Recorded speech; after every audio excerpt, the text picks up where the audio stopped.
Hi everyone, this is my June wrap up, I guess. I read 4 books in June, well, finished 4 books in June anyway. Okay, I started off with this one, except in audio form. So this is The Magic in the Weaving by Tamora, also known as Sandry's book. It's the first of the Circle of Magic books, and I've discovered that there's some really good Tamora Pierce audiobooks on Audible, and so I listened to this one at the start of the month. So it was a reread, obviously, because as you can tell, it's a very battered book. But so this is the book where the 4 main characters of this universe of hers, which is her middle grade universe, the Emmeline universe. So the 4 characters finally come together and weave themselves and into their friendship and start to learn about magic. So that was awesome. Apologies that the covers are a bit glary because sunlight. It's a thing. It's winter. Yeah. So there was that. Then I finally finished The Red Queen by Isobelle Carmoday. Now, this book is the final book in the Newton Chronicles, which I've been reading for a very long time. And this book itself, it came out in November, and it's taken me a very long time to read because it's 1,108 pages long.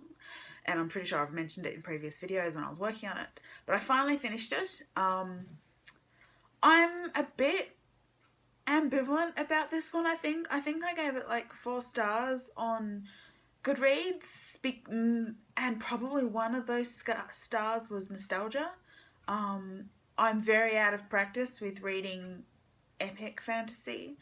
I'm very out of practice with reading long books, and I'm very out of practice with this series. And I don't know, there was a lot of, I think this book could have been a lot shorter. There was a lot of waiting, a lot of travelling and not doing much, and a lot of what one of the animal characters in the book calls gnawing, which is the characters thinking about and discussing everything that they don't know yet and everything that they still need to learn and speculating. And I don't know, I found it a bit difficult to get through. The ending to the series, it was pretty much what I expected. There was nothing particularly surprising. There was a tiny twist, but it was a twist that didn't really have a lot of meaning. Not for me anyway. The romance ended the way that I expected it to end. And then it just kind of, I don't know, it kind of fizzled out. So I'm pleased that I read it, and I'm pleased that the series is over. But I think I might have matured as a reader since I last read this series.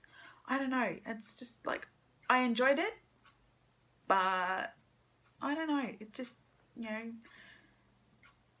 wasn't what I was hoping, maybe. Who knows? Anyway, so I finished that. Then I've been having a lot of internet problems. I currently have no internet except on my phone. But the first time my internet dropped out, it was public holiday, so I picked up Fangirl by Rowell from my TBR shelf. I bought this ages ago when I heard about it, because although I don't usually read contemporary fiction, it's kind of me in a nutshell, because it's about a girl who writes fan fiction. And I sat down, and this is 460 pages, and I read it in a day, and I really, really loved it. And I went out and bought the kind of not sequel, but not same, I bought the book that's associated with it, which I haven't read yet. But I really, really, really enjoyed this. It was kind of like a big warm hug in literary form.